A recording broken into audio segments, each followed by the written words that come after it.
Welcome to the Strategy Skills podcast. My name is Chris Safarova. I'm your host. I am a founder and CEO of firmsconsulting.com and strategytraining.com. Joining us today is Travis Doster. Travis is a vice president of communications for Texas Roadhouse and friend of Ken Taylor, founder of Texas Roadhouse. Ken died in March, just a short few months before his autobiography, Made from Scratch, would be ready for the release. Travis, thank you for joining us on the Strategy Skills podcast. Wonderful to be here. Thank you for having me to talk about Kent. Just an honor and a privilege to work for him for many years. Travis, and you have been with Kent for about 18 years.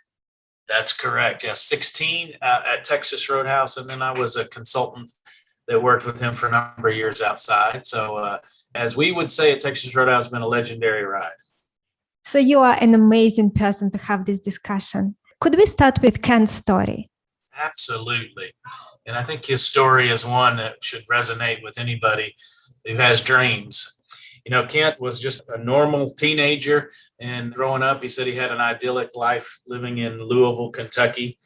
And his life, he will admit, really changed in high school when he decided to go out for athletics. He joked that he saw Joe Namath, and what kid in the 70s didn't want to be Joe Namath? So he tried out for the football team at Ballard High School. And I think a couple of practices in, he realized the coach said, you know, you're skinny, you're slow, you're going to get hurt out here. And he set him up with an appointment with the track coach, Coach Dick Billmere. And I think to say track changed Kent's life is an understatement. He went in, he gave it his shot. The coach said, you can't run, you don't have form, and you're slow. But I'll work with you. And what Kent did was, and I think it's really where he found himself and found what he could do, because he didn't give up. He got that, you know, he'd been turned down for football. He didn't get glowing reviews in track, and he committed himself and said, if I'm going to do this, I'm going to be the best. And he did do that. And he became a state champion. He's in the Hall of Fame of his high school for cross country. And he also earned a scholarship to run track at the University of North Carolina, which is certainly beyond his dreams the first day his feet touched the track at Ballard High School. And I really believe track was a great metaphor for his life and taught him the valuable lessons that he would use at Texas Roadhouse for 28 years. I love Kent's determination and his never give up attitude. And you see it throughout his story, even the way he got his scholarship to university, where the coach didn't want to take him right away. But then before coach said no, Kent and his friend mentioned a couple of things that put Kent in coach's mind. And then once opportunity came up, he got the call. Could you tell us that story?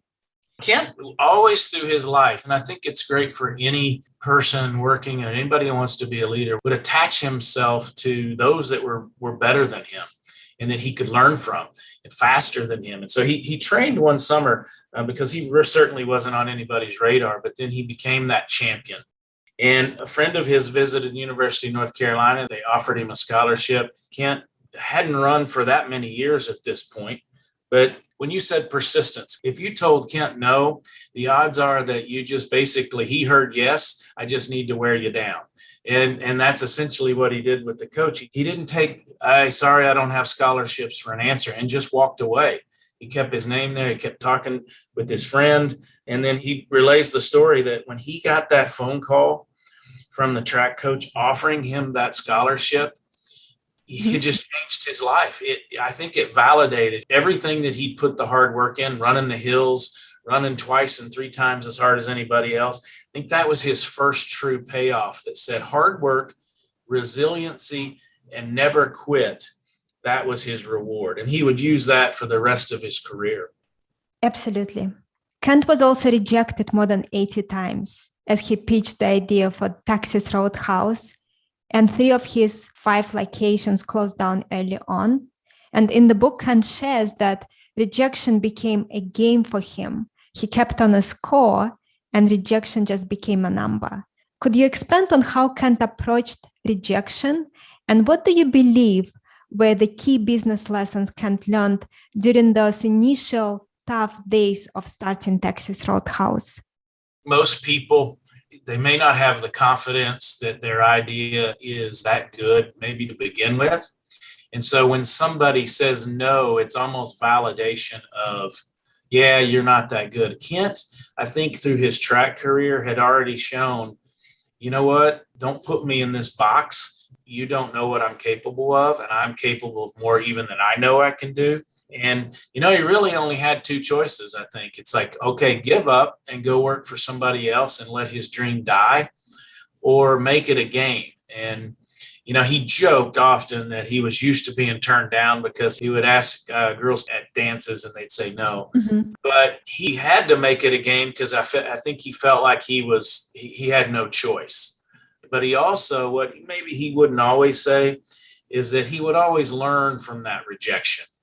So he would learn maybe body language, or maybe how his approach didn't work as well.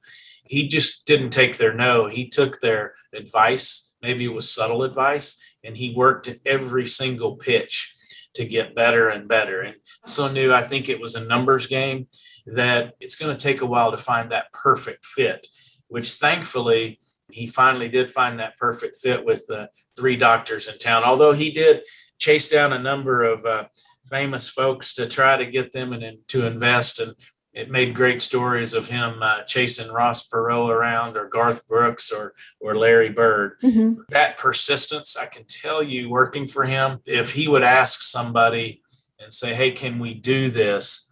And somebody would say, no, I don't think so. He would say, you know what? How can you say no? You haven't investigated, you haven't looked at it. He never believed no was an appropriate answer. And I think he learned that from the people that turned him down, because he could look back and say, see what you missed out on? Yes. He learned that no doesn't mean never. It sometimes just means not now. That's exactly right. And some of those people I know he approached a number of times. And one thing from that period of time that I just loved is Kent loved to self-motivate. Mm-hmm. Very successful man. One of the most successful casual dining chains ever. In his office, he surrounded himself with failure. He had rejection letters framed. He had, you mentioned 3 of our first 5 restaurants failed. And what Kent did was took an item from each one of those restaurants and put it on the wall of his office. So it was a constant reminder of his failures. And he used those failures. He used the no's to motivate him to get to yes. And I think he used his failures over his career to motivate him to never stop. Absolutely. And then another thing that Ken did that I could also really resonate with, because I did the same thing throughout my career, is thinking like an owner about your job and your life. And he mentions that owners focus on results regardless of who is watching. And this is such a crucial lesson. And when people actually ask me, what was one important thing that contributed to my ability to go from where I started to where I am today, I actually share that lesson with them, an ability to think and act like an owner. Could you expand on this lesson? Absolutely. People would say, what's the key to secret sauce to our restaurant? And if you look back over Kent's career, and he worked for a number of other restaurant companies, and he was always wanting to make the food better, the service better, the building better. And he was always told, just run the restaurant. One company, he came up with a chicken sandwich and selling bottled water long before bottled water was as available as it is now. And his sales his region was thriving. And he thought, man, the big brass is coming to see me. They're going to praise me. And he got in trouble. And they said, why are you doing this? And so he realized, you know what? I think the only way to do this is be the owner. But what he did when he started Texas Roadhouse, so we have 600 locations. And the men and women that run our restaurants, he wanted them to have ownership, because he used to joke, which car do you drive better? Your car or a rental car? Chances are the car you own, you treat a little differently. So all of the men and women that run our restaurants have 10% ownership of the building, and they get bonused on sales of the restaurant. So the better they do, the more money they make. One of my favorite stories is one of the gentlemen that worked for us said, every other company I worked with told me how to run a restaurant. Texas Roadhouse is teaching me how to own a restaurant. And he knew that owner mentality. When somebody put their name over the door that said they were owner, they would just run it differently. It was a reflection of them, but it also gave them, when you have ownership of something, you want to make it better. And he got some of his greatest ideas for this company from folks running our restaurants that would say, hey, have we tried this on the menu? Or I have an idea for how to make it faster, how to make the kitchen more efficient. And so you are so right on that ownership mentality, that he never wanted us to get away from that and didn't want people just to feel like they were an employee. No, he would say, you guys are owners. Travis, and this managing partner program you mentioned now, I also agree with you. It's such an incredible idea. And I bet that was one of the reasons why you became so successful as a business. I was wondering if you have any advice for our listeners who would consider implementing something like that within their organization. Let's say they own a business. Maybe it is not a restaurant business, a different type of business, but where they could also implement some kind of managing partner program. Could you give us some advice based on what you learned? Absolutely. Kent called it having skin in the game. He said, if you have ownership in it, certainly you've put your name on it and you want it to do better. Otherwise, it's somebody else's. And I'm sure there are studies out there that show ownership in the business, it gives you a different outlook. It gives you a different outlook every single day. It gives you that confidence. He wanted all of our employees here at our support center or corporate office to share in ownership of how the stores do. So, for example, everybody in this, from the mailroom to the CEO, is bonused on how our stores as a whole perform. He also wanted everybody to have a stock program. He didn't want to pursue any other way. He said, I want ownership, and the stock is the way we can own it. Kent would always say, I didn't invent that program. I didn't invent this ownership model, but I'm one of the last companies that hasn't gotten rid of it. And he used to joke and said, what will happen? And he saw it with a number of companies over the years. People will start it, and then they're doing so well, and they see how much it might be costing them, and they get rid of it. And he always said, guess what happened? When you get rid of that program, so that your success drops. And so I think the important thing is never be afraid to share in the success of the business. He wanted to share it with everybody. Any idea was not his idea. He always gave it to the owners. He deflected everything back because, the old phrase, rising tide lifts all boats. And I'm always shocked, Chris, how many companies don't see that model and say, why wouldn't we do that? Another key lesson from Kent that is very aligned with the key lesson I learned in life as well.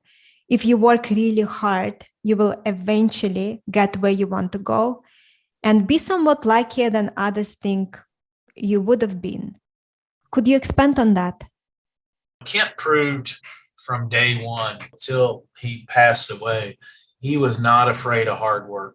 And it resonates. And I just said this recently. One of the things I love about our company is everybody, no matter their position, is putting out actual work. We're not directing. We don't ask other people to do work we won't do. And Kent, probably 2 months before he passed away, he spent a weekend in Indianapolis working in 2 of our restaurants, working the dish machine, washing dishes. And he wanted to learn what they were going through. He worked the drive-through because he was trying to create and make the drive-through faster. I think there's a misnomer sometimes that people think the higher I get on the ladder of success, maybe the less hands-on work that I do. And it's all just, I'm telling others what to do. And Kent was never wired that way. He was one of the hardest working people. He hardly ever turned it off, always had an idea, but he just didn't share ideas. He would share the idea and then say, how do we do it? And I'll give you a good example. We have jukeboxes in all of our restaurants, and it plays music and shifts. And he said, I want that same system put in my office and my house so I can listen and see to make sure, because one of his main things, he said, I don't want the same song played in an hour. The average guest time, our guests spend an hour in our restaurants. And he said, I wanted to play new songs. And so he put that in. He put in the work to listen. I mean, you're talking 14,000 songs probably. Mm-hmm. And of course, guess what? He found some that were repeating throughout the hour. That would have been so easy for him to say, hey, so-and-so do this, so-and-so. He was never afraid to put in the work. Yes, so Kent was involved in day-to-day up until his death. Some would say too involved. Yes, I was wondering, when you were checking out potential locations, what Kent was looking for? Yeah, so, and he always visited. Nobody ever knew who he was when he went to a town. Mm-hmm. He never wore a logo. He didn't take a bunch of people. A couple of things that he looked for. We do not do national advertising. So he always said our building, which is about 8,000 square feet, got neon signs on the outside. He said, I need high visibility. I want people to be able to see that sign, see that billboard of our restaurant and come in. So he loved what we call high traffic areas. We are not open for lunch during the week. So unlike a lot of concepts that are lunch and dinner, he wanted to be located more near where people lived rather than there they worked, because he had studied this and seen that a lot of people got off work, went home, talked to their family about where they're going to eat. So you need to be closer to the rooftops rather than the businesses, because we just don't do a lot of business during lunch. We've always had sort of a rural approach. Again, because we didn't advertise and don't advertise, and we're not open for lunch. And I can explain why a little later, but he wanted to be in the smaller areas, maybe kind of what we call tertiary markets. Mm-hmm. And then even the last year, he really wanted to go to even smaller, maybe towns of 60,000 people. Mm. And those areas may be underserved from steakhouse restaurants. But also, he always found in many of those towns, if you understand, we have this community mentality where we're doing fundraisers for the Boy Scouts and Little League, and we are in and around that town, and that have greater impact in smaller towns. The last thing, before we got to real estate, Kent would always said we're a people first business that just happens to serve steaks. We had a people mentality that we hired the person that was going to run that store before we found the real estate, because he wanted to make sure that the man or woman that was going to be the owner of that restaurant could be in our system, and we could be training them for a year before they took over the restaurant.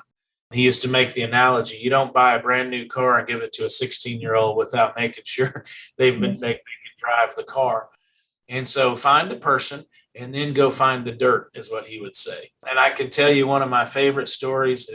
I got to go on a real estate visit with Kent, and he had this unbelievable vision, and he could look at a piece of ground, and he would get in his car and he would drive around kind of a 5-mile radius. And he would he'd see when the stores were open. If there was a gym there, what time do they open? When are they the busiest? He loved high visibility of the restaurant. So if there was a tree, if they can't get rid of that tree, it'll block my restaurant. He had this ability to see not only that restaurant in the ground, but 4 and 5 years ahead of time. Yes, because of all the experiences, he could see things that other people can't. Absolutely. And what is the difference between a successful and an unsuccessful restaurant? I think for us, it really starts with the people. Do you have the right partner in place? And then I definitely say real estate is number 2. Kent would admit his early days, he made the mistake of buying opportunities that were cheap. And he said, well, they were probably cheap for a reason, because maybe the town wasn't growing that way, or maybe the traffic pattern was shifting. He studied Sam Walton, actually. After 3 of the first 5 failed, he said, what am I doing wrong? And I think entrepreneurs sometimes don't ever forget that your learning is over. So he went back and studied Sam Walton and his strategy on real estate and applied it. So I'd say it's a successful restaurant starts with the right partner and then the right location. And then after that, we have to continue. We make all of our food from scratch. It is very difficult to execute on that. But that commitment to what we call legendary food, legendary service, because we can see when restaurants have done poorly, it's probably first the wrong partner, secondly, a wrong location, but often the right partner can make a C location an A location. Travis, and I know at some point, or maybe it is still the case, all of the servers were wearing a t-shirt that said, I love my job. Let's talk about that, how you guys came up with that idea And was it easy to implement? Yeah, that's a great story because people often think, well, I guess the company just decided to print these T-shirts and say, I love my job, and hand them out and tell employees they had to wear them. That story, one of our employees was flying on Southwest Airlines, had seen a button on one of the flight attendants' aprons that said, we love Southwest. And, we are similar to Southwest in a lot of our culture. And in fact, Kent studied Southwest and modeled many of the things that we do on Southwest. And so this employee came back and said, Kent, I love this idea. Could I make some bumper stickers that say, I love my job? And he said, absolutely. And so she made the bumper stickers and it just took off. Mm-hmm. Then it said, what about some T-shirts? He said, sure, but I don't want you. We're not mandating that people have to wear these. So what we did, we have a regular T-shirt, and then you have the second option, which is I love my job. And for Kent, I think he thought this will really be telling kind of a way to evaluate our culture. Do people want to wear just the regular logo shirt, or do they really love their job? And it took off like a rocket. And I would say the majority of people select those shirts right now. Mm-hmm. And he got the biggest enjoyment out of that because he felt like it really validated the culture that had been built, and that our servers had certainly bought into that. And it's also a testament to Kent's legacy. He created a company where so many people love their job, and it's not such a common thing to absolutely love your job. That is so true. He made it fun to work here, and serving in a restaurant is a very difficult job. And he wanted to remove any of those barriers. And when I said earlier that, we don't serve lunch during the week, Kent knew. He said, you know what? Because he put in the hard work. He'd served. He was a bartender many years ago. And he said, you know what happens? He said, servers, nobody wants to work the slow lunch shift. Maybe they're going to school, or maybe we're their second job. And then secondly, nobody's going to come in for lunch on a Wednesday afternoon and have a steak dinner. If they come in, they're going to have a hamburger or they're going to have a salad. He said, you know what? So he took that off the table and he said, what do I want to do? I want to have one great shift tonight. So when servers come in, our employees come in, it's 4 to 10.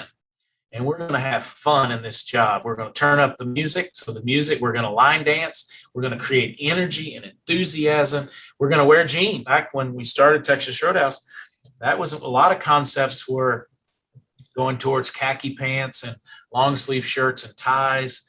And he was like, no, I want this to be a place where people want to come. And now jeans are very commonplace. But back in the day, the trend was a long sleeve shirt and a tie. He hated ties. And so I think he never forgot what it was like to be an employee on the front lines. And so he just wanted to make it fun. He always said, if employees are having fun, our guests will have fun. And he was right. And he loved to go in a restaurant and he'd say, what I will do is I look at the guest's face and the guests are smiling, then the servers are smiling. And very simple, but he certainly delivered on what he said. I want that experience. They're not just coming for food, they're coming for an experience. Travis, and what are some of the things that you do as a company to ensure that your guests have a wonderful experience? I think it starts with what we call legendary food. So many people, I think, that have not experienced Texas Roadhouse if they don't know who we are. And, I think they come in and they say, wow. So a couple of things. First, starts with made from scratch food. We make it fresh every day. Secondly, as a guest comes through the restaurant, we have a baking station. So we have a baker and they're making our famous bread. And so as soon as you're seated at Texas Roadhouse, you have a basket of bread and all you can eat peanuts are on the table. And usually when you're walking in, you can hear the country music playing. You can see sports on television. So it's already that atmosphere of fun. It's not real quiet and reserved. We have this birthday saddle that sits in the restaurant. And when somebody has a birthday, our servers will ask them to sit on the saddle and the whole restaurant yells, happy birthday. So we talk about it's an assault of the senses in that you smell the bread, you smell the steaks, you see the hand-cut steaks. We have a meat case in every restaurant where you can see the fresh-cut steaks. You feel the energy, you feel the fun. And then the other thing is our servers, the industry average. So if you go to most restaurants, your server will have maybe 5 to 8 different tables at the same time. And Kent wanted our servers to only have 3 stations at a time. And what that means is there's more opportunities for them to interact with the guest, but hopefully your drink is always filled, your food comes out fast. When you're ready to go, they're there to take your payment. And so he wanted the speed of service, but not at the expense of great food. And hopefully that when they leave that restaurant, they felt like they've had an experience beyond just dinner. Kent would talk about the managing partners of our restaurants. He would often do this. He would go into a restaurant unannounced and he would say, take me out front and introduce me to 10 of your guests by first and last name. And if they couldn't do it, he'd say, you need to get out and you need to make sure you know your guests' names. And I think that's so unusual in this day and age where we're so transactional. Kent was about building relationships with his employees and having his employees build relationships with their guests. And so they see more than just a restaurant. Hopefully they see kind of a family that they can choose to dine with. Travis, and many startups, many young companies, they do things that cannot scale in the beginning. But what is amazing about Kent and the team is that you guys are able to continue doing those things that are very hard to scale 28 years into the business. Well, I can tell you it is very hard and it's still hard, but Kent had his basic fundamentals and he said, we won't veer from these. And you know what he really believed, and it goes back to his experience in working for other companies. He wasn't rigid. So because when he had great ideas, they were just shot down and said, no, thank you. This is not how we do it.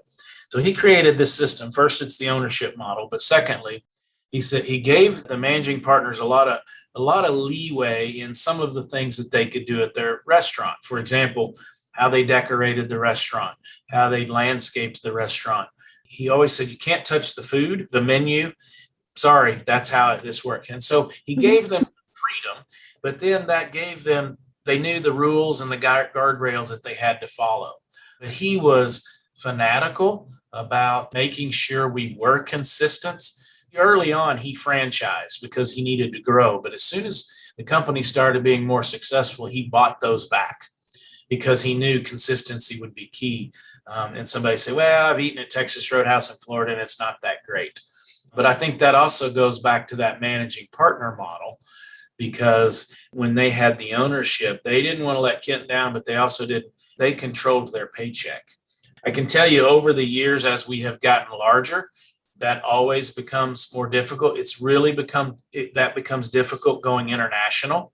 But I think that's a great area where Kent knew in certain cultures, some of our food wouldn't translate. We couldn't take peanuts to certain countries, the country music, the line dancing. But I think the key, Chris, was he was adaptable. He was willing to adapt. And I think sometimes it becomes my way or the highway. And Kent was not that way. So he knew in areas, and certainly we started in 93. There are things that were on our menu in 1993 that are not on there now. So be willing to adapt, but not willing to compromise on your core principles, which for us is that legendary food, made from scratch food, having a meat cutter in every restaurant, the made from scratch bread, unlimited peanuts, those things that'll never change.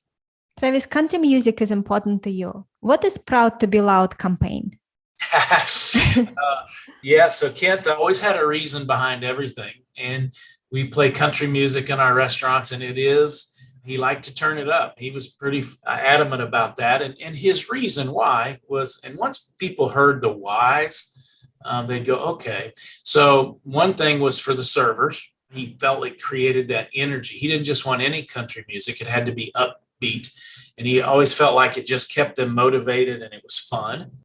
And then for the guests, when you're having a meal, and he wanted it to be a place where anybody could come. He always said a lot of times maybe families with young children don't feel like they can go out because their child may scream or make a noise. And he said, I want to make a place where anybody can come and they won't have to worry about that. But Consumer Reports magazine does an annual assessment of restaurants. And one year they rate them on bathrooms and food and everything. And they have a metric for how noisy is the restaurant. And so we had got an advance copy and we heard that they were going to tell how loud we were. And in true Kent fashion, control the message. He said, you know what? Let's have fun with this. Instead of letting them be negative and saying, you guys are too loud, he said, why don't we just come out and admit it and say, we're proud to be loud. And that's what we did. And we went out and had T-shirts made, and we sent out press releases and went on TV. And he had a very funny quote. He said he felt like upbeat country music sure beats the heck out of clinking wine glasses and chirping crickets in a restaurant that's not that busy. And so It was one of those things that really motivated our employees, and it was kind of a rallying point. So he took what could have been demotivator and he used it to motivate folks. That's a very, very smart way to manage it. And I love this idea to create a space for people who maybe have a family and young children who make a lot of noise, and then now they have a place to go without being worried. Yeah, I can tell you from, and I've worked here a long time, the very first restaurant my wife and I took our young son to was Texas Roadhouse. And we actually had that conversation and he cried, or if he screamed, or nobody would look at us like, can you believe it? Sort of unfortunately, like people have on airplanes. If somebody's screaming, everybody looks at the mother. And he said, Texas Roadhouse is a place for everyone.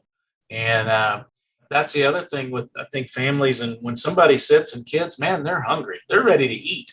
And you've already got that bread on the table and the peanuts. And I'm sure over the years, many children have probably thrown a stray peanut at somebody or other. But it really is. I love, several years ago, we were named on a report of a great first date place. And they asked the participants why they liked Texas Roadhouse for their first date. And they said it's because there was a lot going on. And they didn't feel like they stood out, like somebody's going to go, oh, look at them, they're on a first date. Yes. Kind of blend in, and they could look around, and so we kind of have the whole spectrum. So it's a place where you will fit in. I love it. Texas Roadhouse is about 28 years old now. Is it hard to believe?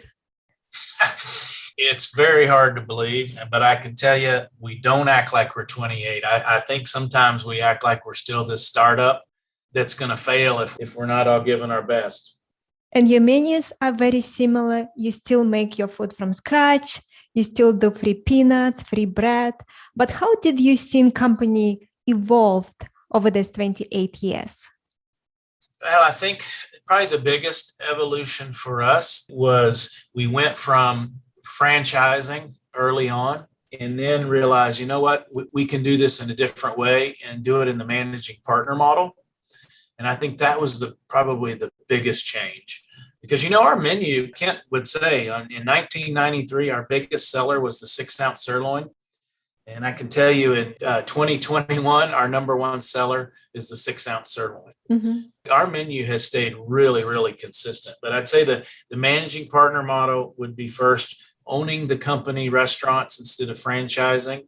And then I think the third was never losing what we call our people focus. Yes. Is not ever thinking, oh, we have this great food, it doesn't matter who's serving it or who's working there.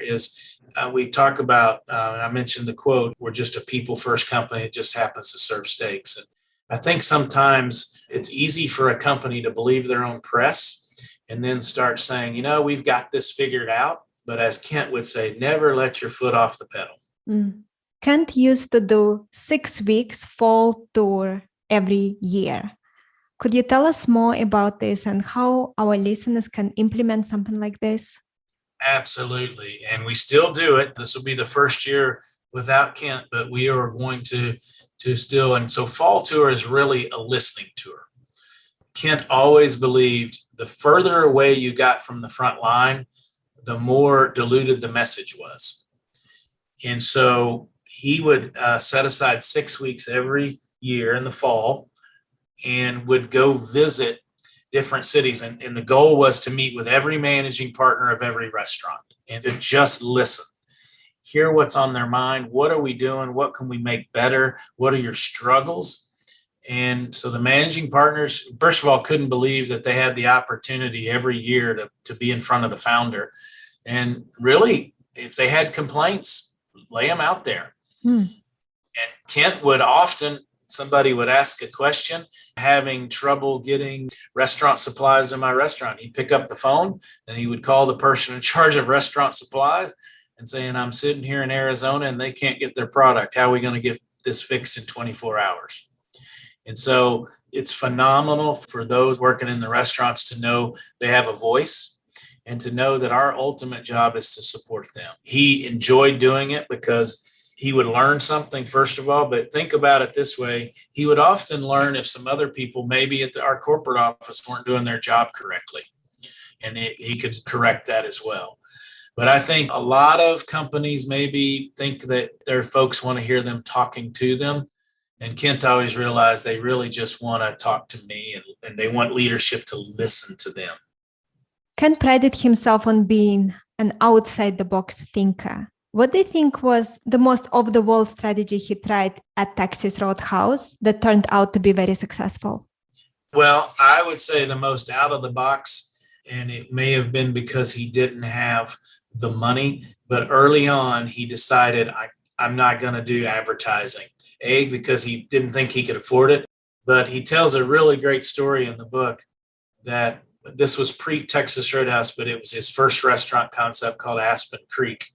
He met a gentleman that was a DJ on the local radio station.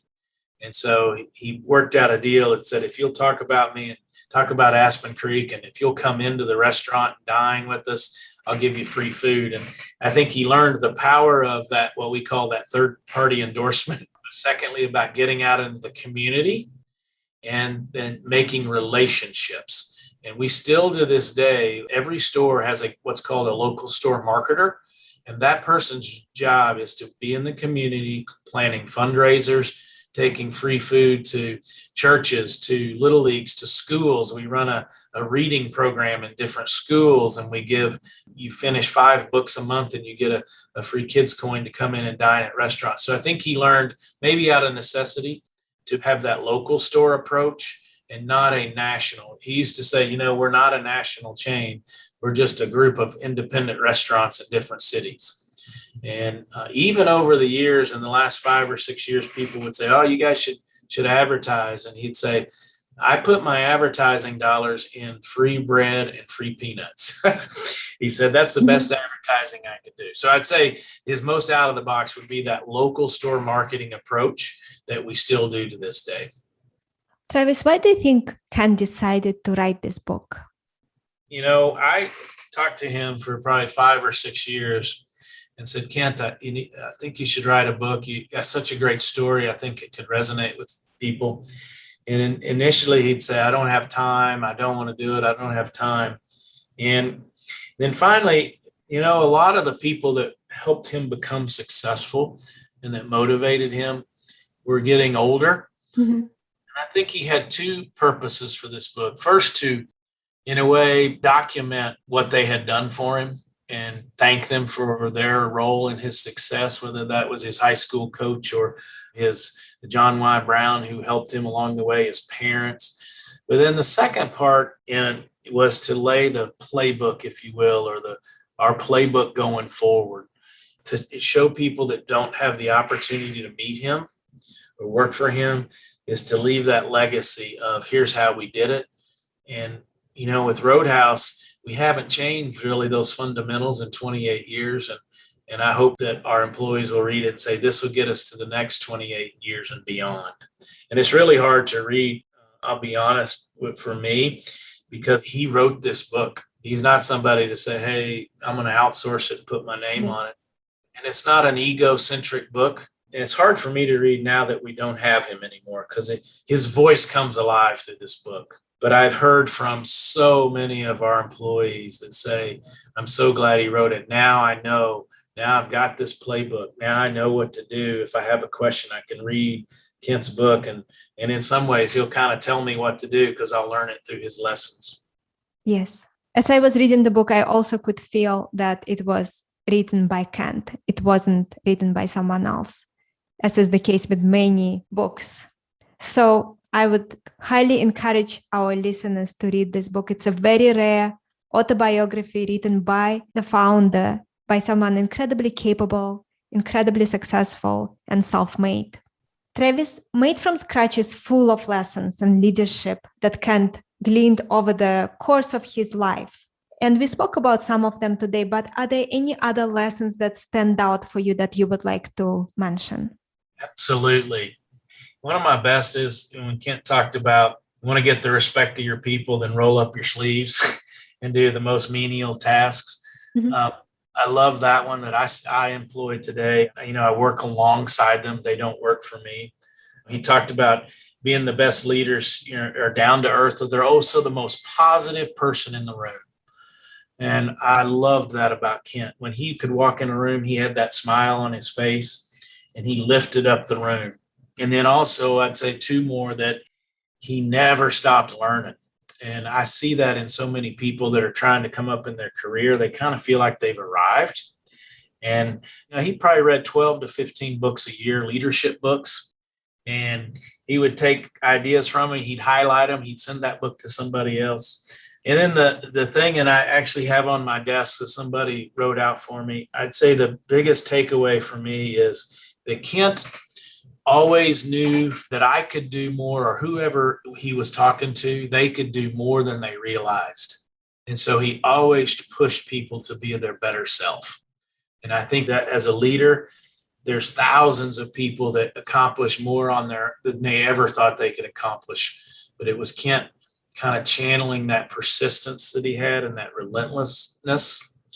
And I really believe when people read that book, that's what their takeaway will be, that you can accomplish anything.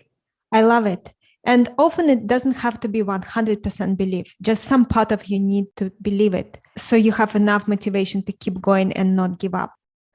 Just this week, I've asked in team meetings, I've asked somebody, hey, can we do something? And I can tell you twice, somebody said, well, I don't think so. And maybe normally I would have said, well, okay. And I just like, no, we can do this. No, here, let's try it a different way. Let's keep trying. And both times I came back and said, we did it. We got it through.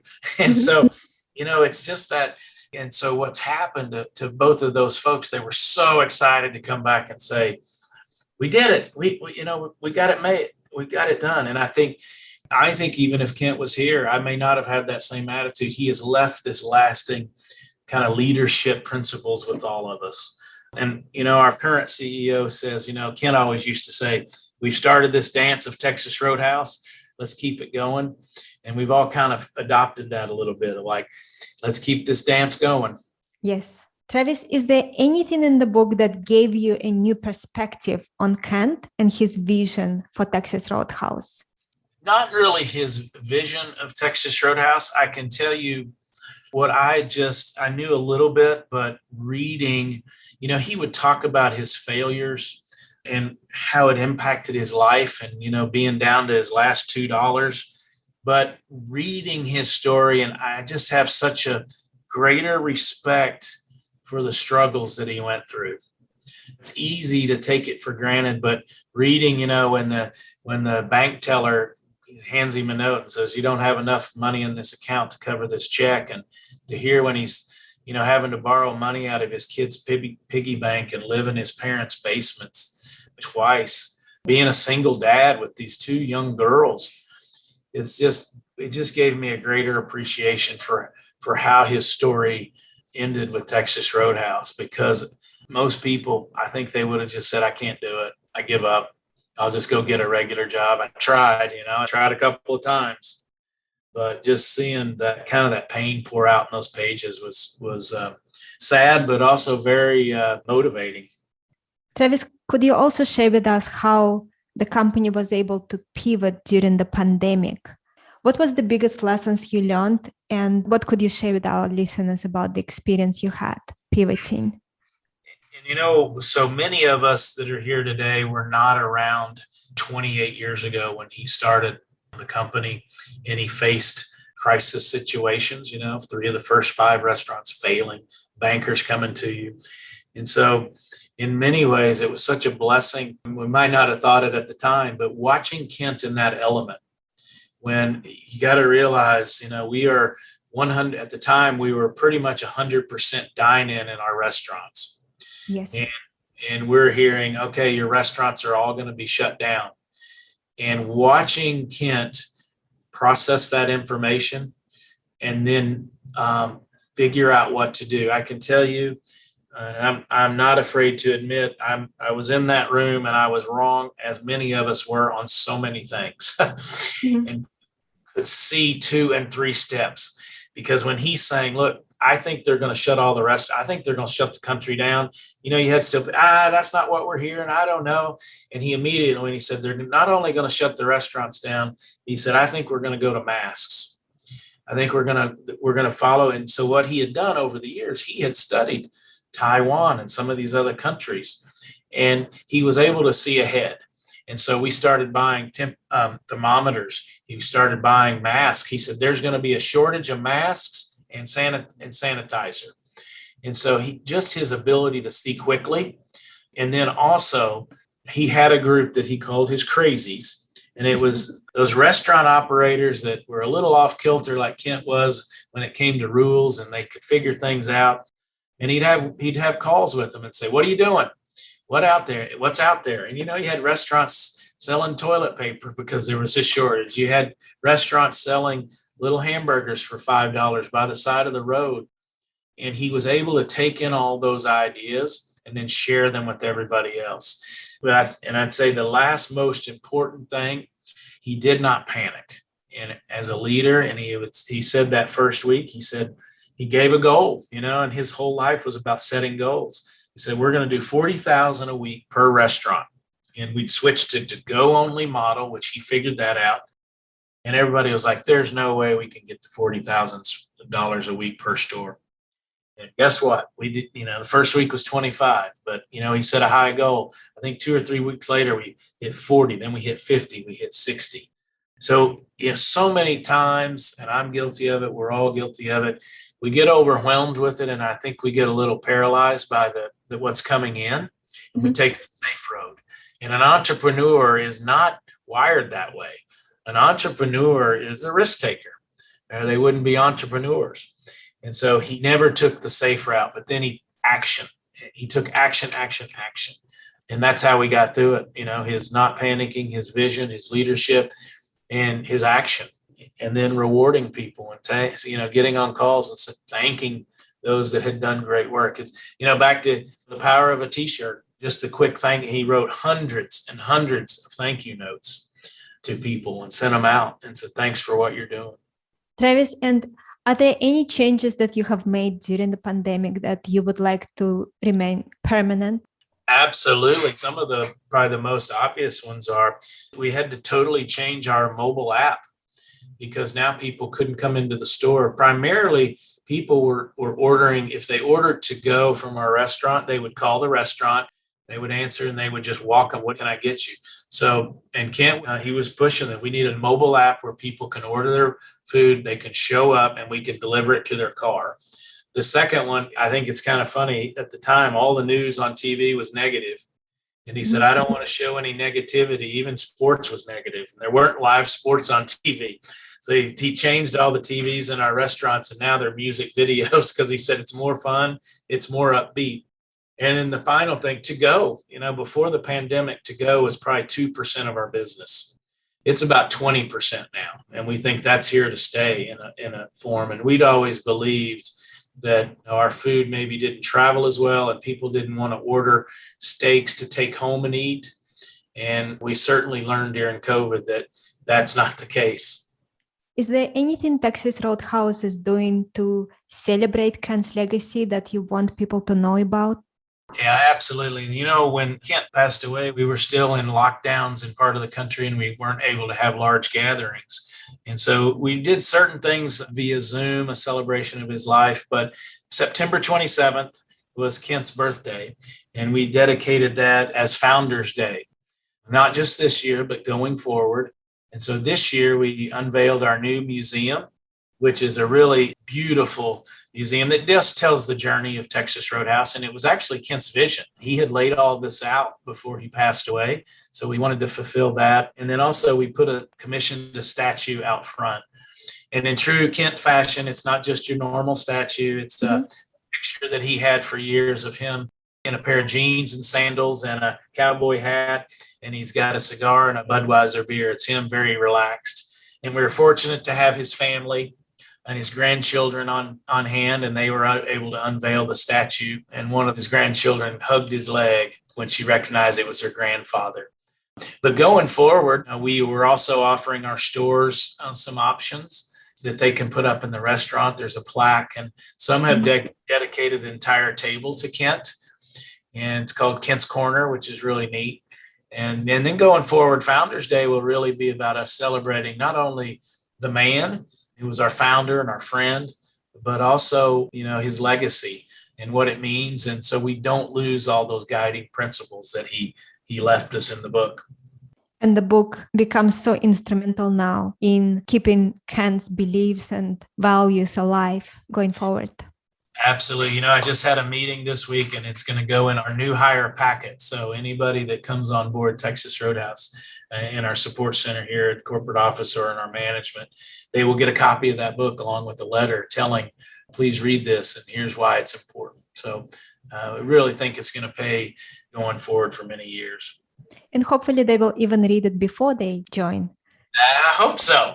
Let's hope they read it and then they want to join Texas Roadhouse because they want to be a part of something so special. Exactly. What do you hope people will take away from reading Made from Scratch? Kent was very unassuming. He didn't want anybody to ever know that he was the founder. He used to go in the restaurants in kind of disguise. And I really hope people will realize what a huge impact that he had on the restaurant industry. Norman Brinker, who started Steak and Ale, Chili's, many other concepts, is really seen as one of the inventors of casual dining. And I think people that read this book will hopefully put Kent Taylor in the same sentence with Ray Kroc, Norman Brinker, because I think he had such a huge impact on not only casual dining, but thousands and thousands of employees and millions of our guests. Travis, and after working with Kent for 18 years, what are the top 3 lessons for you? Something that you learned? Maybe it's not even in the book, but something that was important to you. First, he sacrificed a lot for his family to start Texas Roadhouse. And he admitted he wasn't around much, and he was married a couple of times, and I know that was a regret of his. And so that was the first thing. And one of the things I so respected about Kent, who wanted, like a lot of founders and entrepreneurs, they demand a lot of your time. But Kent, if he called and he said, "Oh, are you with your family? Oh, I'll let you go." It would have been easy for him to say, "Well, I sacrificed it, so you need to." So I learned even more the importance. And then he didn't want people to sacrifice their families like he did. Secondly, I'm an out of the box thinker. I love crazy ideas. Kent really taught me how to make those crazy ideas, how to better accomplish those crazy ideas. Mm-hmm. Sometimes you got to work behind the scenes. Sometimes you got to get people on board. So that would be one. And then finally, just don't take no. Just keep pushing. I can tell you, I was so privileged to help Kent work on the book as far as helping find a publisher and helping him. He wrote this out in hand, believe it or not. So I had to do a lot of editing and trying to figure out what words these were. But I said, Kent took us all along for a ride that we probably never could have done on our own. And I really want to pay that forward. I want to be that type of person with my teams, that I'm leading them to lead and so they can grow. Travis, the last question I wanted to ask you is, what were 2-3 books that had the biggest impact on Kent? And what are the 2-3 books that had a huge impact on you? So for Kent, I know How to Win Friends and Influence People. It was the big one. It was given to him years ago. He often credited that with helping shape the way he approached people. And so that would be one. I think the Jack Welch's book, from how to sort of run a company. Kent had run restaurants. And I know Sam Walton's book had a huge impact on him from real estate. And then later in life, absolutely, Shoe Dog by Phil Knight of Nike had a big impact on Kent, because I think their stories were so similar. And then finally, American Icon. It's about Ford and their new CEO, Alan Mulally, who took over. And I can't credit that with helping him during COVID. So how to go through traumatic times. I'd say for me, one of the books that just literally changed my life and I think how I approach business was Quiet by Susan Cain, because I am an introvert and I'm in a very extroverted world of communications and public relations. And so I would definitely say Quiet changed really my outlook. And then I actually give that book out a lot to people. I'm kind of attracted to introverts because I think our world tells them you got to be an extrovert to be successful. And I don't believe that. And then non-business related book, but Truman by David McCullough.